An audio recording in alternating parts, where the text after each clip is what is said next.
మద్యం కుంభకోణంలో కీలకమైనటువంటి ఎదురుదెబ్బ వైఎస్ఆర్ కాంగ్రెస్ పార్టీకి సంబంధించినటువంటి మిథున్ రెడ్డి, అట్లాగే ధనుంజయ రెడ్డి, జగన్కి సంబంధించినటువంటి టీంలో ఉన్నటువంటి ధనుంజయ రెడ్డి, కృష్ణమోహన్ రెడ్డి, అట్లాగే బాలాజీ గోవిందప్ప, భారతీయ సిమెంట్కి సంబంధించిన బాలాజీ గోవిందప్ప, వీళ్ళందరికీ సంబంధించినటువంటి బెయిల్ పిటిషన్స్ని ఇప్పుడు ప్రస్తుతం జైల్లో ఉన్నటువంటి నేపథ్యంలో మిథున్ రెడ్డి ఏమో A4గా ఉంటే, ధనుంజయ రెడ్డి A31గా ఉంటే, కృష్ణమోహన్ రెడ్డి A32గా ఉంటే, బాలాజీ గోవిందప్ప A33గా ఉంటే, వీళ్ళందరూ పెట్టుకున్నటువంటి బెయిల్ పిటిషన్ డిస్మిస్ చేసింది న్యాయస్థానం.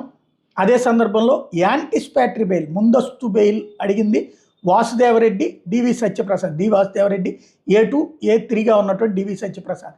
వీళ్ళిద్దరిని ముందస్తు బెయిల్కి ప్రభుత్వం కూడా అభ్యంతరం చెప్పట్లేదు.